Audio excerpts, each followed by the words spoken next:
Guerre au Proche-Orient, les pays arabes et musulmans lient la paix au retrait israélien des territoires occupés.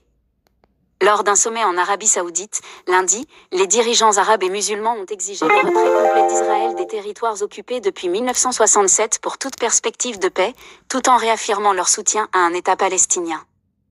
Lors d'un sommet en Arabie Saoudite, lundi, les chefs d'État de la Ligue arabe et de l'Organisation de la coopération islamique ont unanimement réclamé le retrait total d'Israël des territoires occupés depuis 1967, incluant la Cisjordanie, Jérusalem-Est et le plateau du Golan syrien.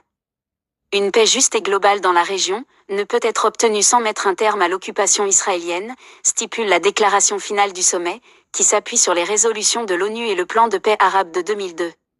Ils ont également réaffirmé leur soutien à la création d'un État palestinien indépendant.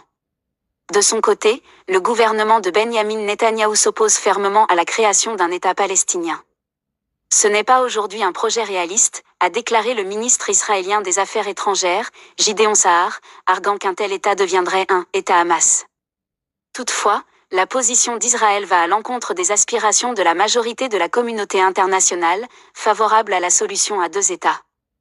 Condamnation des actions de l'armée israélienne. Les participants au sommet ont aussi fermement condamné les actions de l'armée israélienne, qualifiées de crimes de génocide, en particulier dans le nord de la bande de Gaza au cours des dernières semaines, où l'armée israélienne mène une offensive depuis le 6 octobre. Ils ont appelé la communauté internationale à interdire l'exportation ou le transfert d'armes et de munitions à Israël et condamné les attaques continues des autorités israéliennes contre l'ONU. Le monde attend que la future administration Trump mette immédiatement fin aux guerres à Gaza et au Liban, a pour sa part déclaré à Riyad le premier vice-président iranien, Mohammad Reza Aref. Il a qualifié les assassinats des dirigeants du Hamas palestinien, en juillet à Téhéran, et du Hezbollah libanais, fin septembre près de Beyrouth, de terrorisme organisé de la part d'Israël. Parallèlement, le Hezbollah a annoncé être prêt pour une guerre de longue durée, tandis que l'armée israélienne exclut tout cessez-le-feu sans la capitulation du mouvement islamiste libanais. Réchauffement entre l'Iran et l'Arabie saoudite.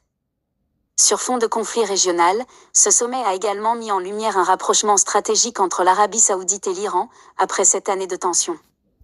Le prince héritier Mohammed Ben Salman a qualifié l'Iran de « république sœur », tout en appelant Israël à s'abstenir d'attaquer son voisin. L'Iran, allié du Hezbollah et du Hamas, a dénoncé les assassinats ciblés de dirigeants palestiniens et libanais par Israël comme du terrorisme organisé.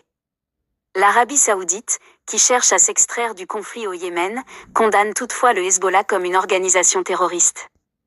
Malgré des discussions sur un possible cessez-le-feu au Liban, les tensions restent vives, Israël conditionnant tout accord à une neutralisation complète du Hezbollah.